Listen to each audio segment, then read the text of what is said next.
All right, I have a little story for you. I was in the hospital yesterday, and it's not that bad. But look, the day started like any other. I was peacefully asleep on my bed, dreaming away, and then I woke up.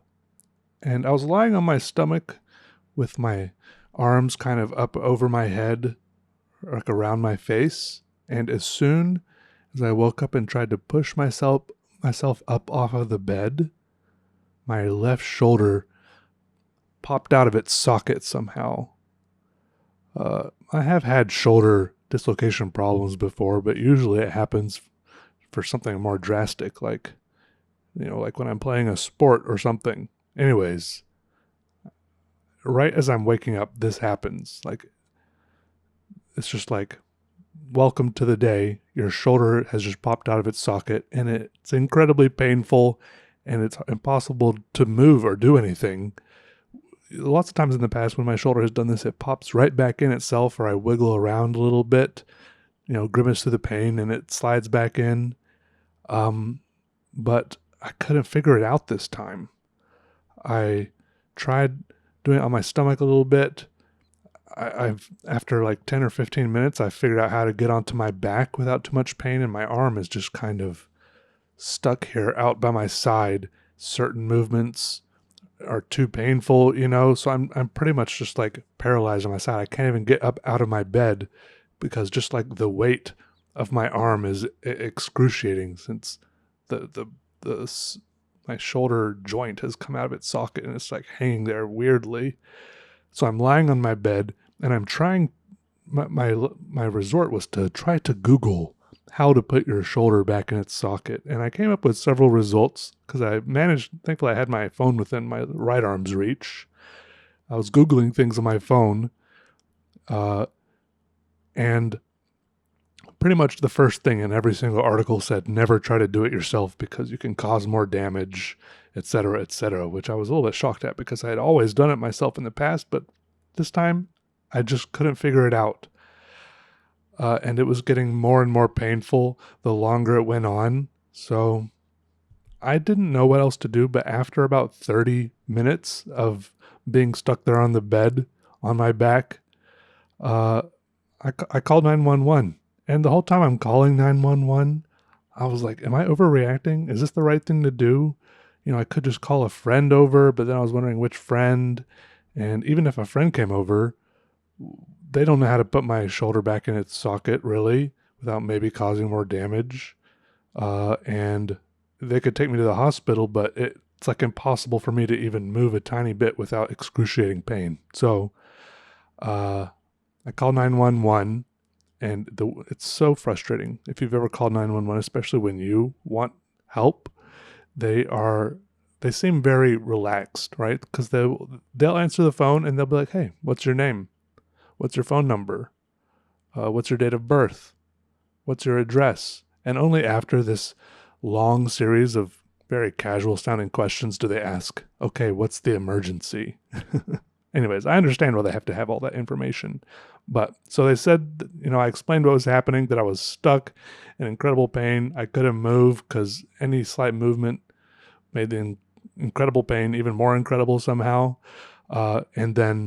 So they said they were sending an ambulance. So then I called my landlord, who lives across the street, and I asked her if she could help the paramedics get inside, because I didn't want them to have to break a window or anything. And this is when I realized maybe I should have had a hide key somewhere, so I could have told the paramedics about it to get in, right? So if you don't have a hide key somewhere or some way for emergency services to get in, just be prepared for them to break a door or pop a window, okay? Because they will.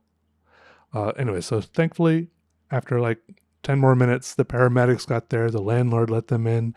I'm just lying there on my back, and I'm just like so thirsty. I managed to get one tiny sip of water by grabbing my water bottle with my toes and bringing it up to my right hand and taking a little sip while I'm on my back.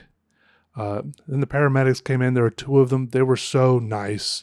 And they're like, hey, what's going on? And I'm like, yeah, like my shoulder's out of socket. I don't know what to do. I can't do anything. And it hurts so bad. Can you all just, yeah, can y'all just pop it back in? And they were like, oh no, we can't do that. And I was like so dismayed. I was like, hey, there's like medical professionals here. Surely they'll just be able to pop it right back in. They know what angle or whatever. But no, they're like, no, you have to see a doctor. A doctor has to do that. So we'll take you to the hospital now. And of course, I was dreading it because you know how here in America, everyone's like, oh yeah, one ambulance ride will ruin you financially.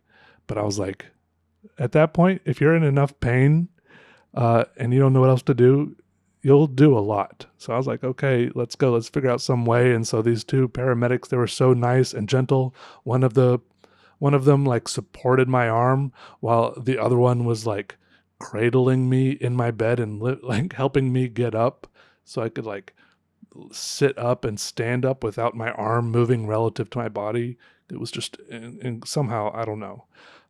They helped me put on some slippers, grab my phone, wallet, keys, that kind of stuff. And they walked me out to the ambulance, which was parked in front of my house. I don't know how much of a scene it was. It was like 7:30 Sunday morning.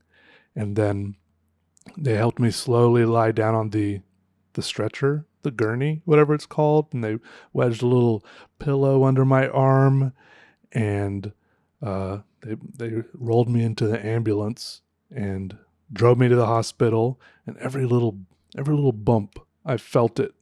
I was just kind of like groaning. I had my eyes closed the whole way. Just, I can't explain how painful it is. I'm sure there's things that are more painful, but this is one of the most painful things I've experienced. Partly because of just how constant the pain was, but also how long it lasted. But these paramedics were very nice. I can't stress that enough. In fact, yeah, so they took me to the hospital, and all of it is a blur. I remember seeing one glimpse of like a hallway ceiling, and then they put me in this room divided by a curtain. There was someone else on the other side, I think.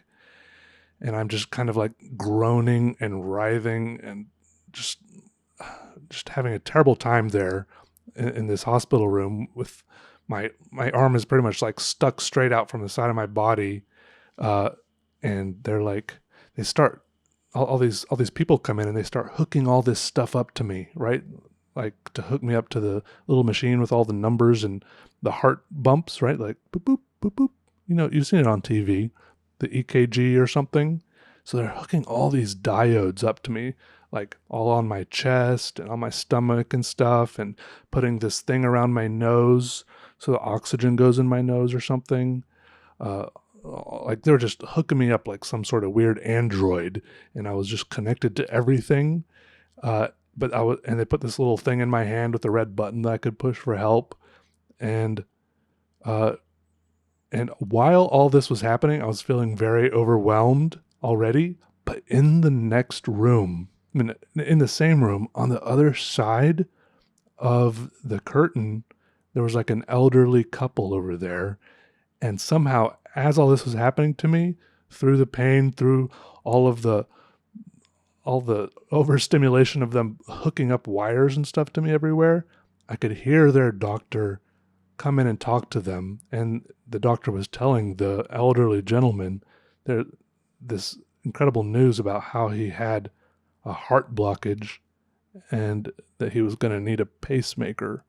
And I was just like, my head was like spinning. I was like, here I am moaning in pain. And over there, this guy is just getting told that he needs to get a pacemaker put in. And the doctor told them the news and then, left to let them think about it. And it was just like so much. I don't know how else to describe it. Anyways, eventually, everyone left me there in the bed. I was just kind of lying there waiting, I guess, for the doctor to come around. There's a lot of people at hospitals, and turns out most of them are not doctors. Unlike TV shows I watch, like House or whatever, where almost everyone there was like, hey, I'm a doctor, I'm doing things. Almost everyone there was not doctors, and they were all amazing. Anyways, I waited a long time. At one point, the doctor finally came in. I could tell she was super overworked. She kind of seemed like she was running the whole hospital herself, because she came in and she told me, hey, Peter, we can pop this back in for you two ways. One, we can give you like a local anesthesia, and pop it in, or we can kind of put you to sleep, and so you won't feel anything and pop it in. And I was like, But before I could answer, she got a telephone call and walked out of the room. And I didn't see her for like another hour and a half at least. Uh, this it had already, even up to that point, that's the longest I had ever had my shoulder dislocated. I think I'd over all the other shoulder dislocations I've had. It only been a matter of minutes before I had figured out how to get it popped back in. So they rolled me out of there. They took some x-rays. They rolled me back. And eventually I pushed the button. I couldn't take it anymore. I'm like, please, is there any like painkillers? Any like something to do about the pain? So eventually they had put an IV in my hand too. Eventually they gave me some, I think it's called Dilaudid through the IV, which kind of, it definitely muted the pain some. I could tell it was all still there, but I could at least stop groaning and making involuntary noises and stop writhing. In fact, it made me want to like fall asleep, but as I was falling asleep, every time I started to feel like I was dozing off, the little monitor would start beeping, and I would realize that I had like forgotten to keep breathing. And there was like a little yellow number on it that was like showing, I think, like how many breaths I was taking per minute. And usually, the number was labeled RR. I don't know what that means. I think it has something to do with my breaths, because whenever it started beeping and I had stopped breathing, because I just like do this drug, I felt like I was just forgetting about it. I was so relaxed. It would go down to like 5 or 1 if it was really bad. But I guess that, I don't know. Anyways, finally, I between the time the doctor came back to see me, and she left for the first time. Thankfully, I had a friend that came and sat with me and was just talking to me and taking my mind off things a little bit. And over the next few hours, I got a few more doses of Dilaudid, because it kept wearing off. I don't know how long it's supposed to last. It felt like it only lasted for 10 minutes or something each time. Who knows? But eventually, we decided to do that I would. She asked me which one I want, and by that time I've been lying there in incredible pain for like 3 or 4 hours, and I'm like, please just knock me out and fix this thing. Also, crazy thing, in that span of time, the elderly couple who had found out that they needed a pacemaker, they had been moved out of the room, gone to a different hospital, and some other unseen patient had come in, and me and my friend who was visiting me, we were like eavesdropping and then whispering about them, which probably wasn't very effective because we could hear them very easily. They could probably hear what we were saying too. Anyways, this person also had a dislocated shoulder over on the other side. From what I could gather, he was traveling from Virginia to a ice hockey game here in Greensboro, and someone had slammed him against the wall or something, and he had dislocated his shoulder. But it seemed a little less serious because they weren't talking about knocking him out. I think they were just like, yeah, we can pop this right back in. They made it seem so simple and easy, and for me, it wasn't. Anyways, eventually they're like, hey, okay, we're going to knock you out now. I don't think they said that word, knock you out.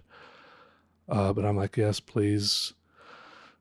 Oh, also in that span of time before they did this, the registration, whoever works at the front desk there, she came in and she was taking some of my info, and I was giving it to her through gritted teeth, and she gave me my quote it was only, well, I say only, but it was $744 for everything, even though my insurance wasn't really covering it because I'm self-employed. I have to buy my own insurance. I have the worst insurance possible. But I thought it was going to be a lot more than that. I thought it was going to be $8,000 or something. Obviously, $744 is still a lot, but I started to see where it was all going, because throughout this whole process, just for a dislocated shoulder, having people go there, pick me up, drive me, there were people coming in and out the whole time, tweaking stuff, dealing with stuff. I don't know. And then they finally came in to fix me. And when they injected the stuff to knock me out into my hand, it's called propofol. It felt like my hand was on fire. Thankfully, that sensation went away pretty fast. And then I don't remember exactly what it was, but the doctor um, asked me to. The doctor asked me some question. I don't remember what she asked me, but it got me talking, obviously, which was the point, so they could see when I stopped talking. I just remember going on and on and on. Like, I wish I remembered what she had asked me, because it seemed like something I really wanted to talk about. That's all I remember. And then the next thing I remember, I was just kind of snoozing there, and people were like, someone was like, Peter, remember to keep breathing. They had to keep on reminding me to keep breathing. And I thought we were still in the stage of the process where I was waiting for them to fix me, until eventually I looked down at my arm, and I realized it was nicely tucked down by my side in a sling. And I was like, wait a second, I feel so much better. This incredible feeling of relief came over me. I felt almost ecstatic, just the total lack of pain. Like before, I had told them my pain was at like a 7 or an 8 or a 9, depending on how much of the painkiller they had given me. But now it was solidly down at a 1 or a 2. My shoulder was just sore, and I could like move it with its own muscles and everything. It was just, such a weird day. They eventually let me out of there, and my friend took us to Wendy's. We got some junk food because they would not give me any water. First thing I asked when they put me in the ambulance was, hey, I'm really thirsty. Can I have some water? And they're like, we don't have any water. And then when I was in the hospital, they wouldn't give me water there either. Obviously, I know why they can't, because, they don't want you like coughing anything up or affecting, I mean, maybe I don't really know, but anything in your stomach, I think, can get a little bit hairy when you're like making people pass out, especially with like propofol or whatever. But because they even rolled the crash cart in there just preemptively to get ready, which is a little bit scary. I tried not to think about that. They warned me. They're like, oh yeah, there are some side effects to this propofol stuff like rashes, headaches, death, disability. I was like, okay, let's just do this. I'm hoping you wouldn't be offering it if it wasn't reasonably safe. Anyways, it all worked out okay. My shoulder feels about 1,000 times better. It's only slightly sore. I'm supposed to be wearing a sling and going to see an orthopedic doctor now to figure out what's really going wrong, and maybe learn some exercises to strengthen the muscles around my shoulder so this doesn't keep happening. But I just remember walking out of the hospital thinking, what a weird day. It's like, you think it's just going to be another normal day when you go to sleep the previous night. You never know if you'll be calling 911 first thing in the morning because you're paralyzed in your own bed and you can't move due to excruciating pain. But I do got to give a big shout out to the paramedics. I think their name was Hayden and maybe Amanda. But Hayden, he's the one who fetched my slippers for me right here. I think they're right here right here in my studio area with my big computer, my camera, and everything. And he was like, I saw the paintings, I saw the easels, I saw the computer and the cameras. And so he was asking me about what I did, and he looked up my channel and everything. And even after, like hours later, after they finished fixing me or whatever, he came back and talked to me. They both did. And they're very nice and fun to talk to. And they even said he was going to buy one of the books off my website. And I'm like, we should have just grabbed you one when we were there in the house. Anyways, just a weird time, excruciating for a little while, but I'm glad it's over, and I got to figure out how to get my shoulders to stop popping out of sockets, because it hurts really bad. That's all. Okay, that story was longer than I expected it to be, but I'll see you all later. All right, have a good day. Goodbye. Oh yeah, and here's some pianos. I'm still working on my piano stuff. I'm starting lessons tomorrow. Thankfully, my shoulder and wrist isn't too sore, I don't think, to do piano. My wrist feels fine. My shoulder, I think it's also fine, at least for piano. I'm just trying not to put it up above my head. Anyways, all right. Goodbye. And here's a little song, which I don't really understand the lyrics, but